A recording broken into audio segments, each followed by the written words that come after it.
আব্বাসী খলিফাদের মধ্য থেকে একজন শ্রেষ্ঠ খলিফা ছিলেন খলিফা হারুনুর রশিদ রাহমাতুল্লাহ আলাই।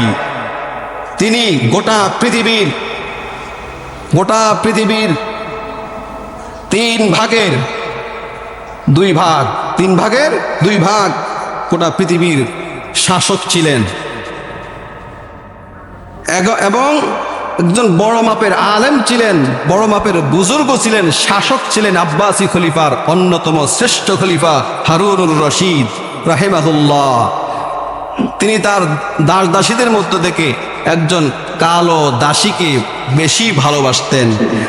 তার আমলাদের মধ্যে সমালোচনা, এত সুন্দরী রূপসী দাস দাসী থাকতে কালোটাকে কেন ভালোবাসেন?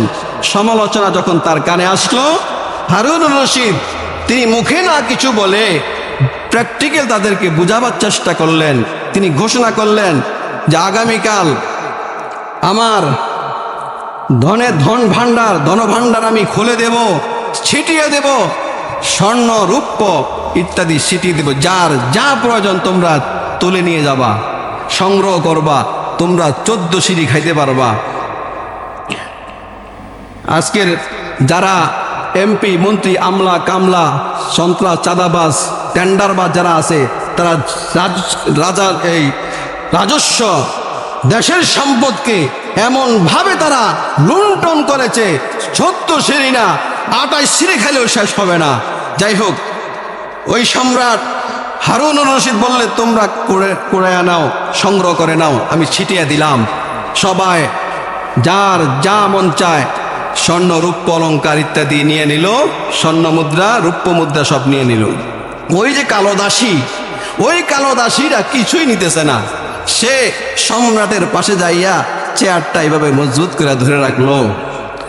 সবাই সমালোচনা আরো বেশি করতে লাগলো যে দেখো কত বোকার বোকা, আমরা আজকে যা কিছু করে নিলাম, আমরা 14 সিঁড়ি খেয়ে যেতে পারবো, আর সে আজকে এত সুযোগ পাইয়াও সুযোগের হাতছাড়া করলো, সুযোগের সদ্য ব্যবহার করলো না।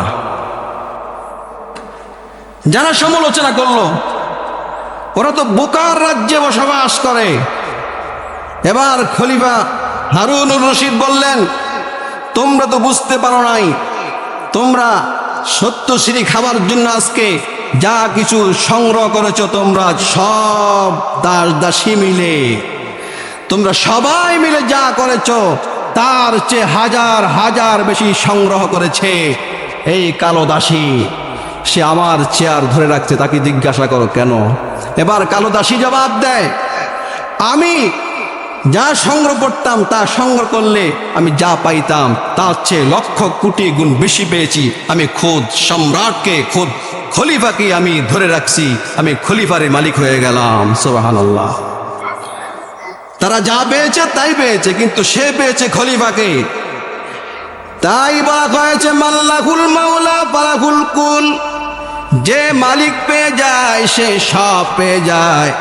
সেই কালো দাসী গোটা পৃথিবীর 3 ভাগের 2 ভাগ দুনিয়ার খলিফাকে পেয়ে গেছে, অর্থাৎ গোটা পৃথিবীর 2-3 ভাগের 2 ভাগের আধিপত্যই কালো দাসীও পেয়ে গেছে।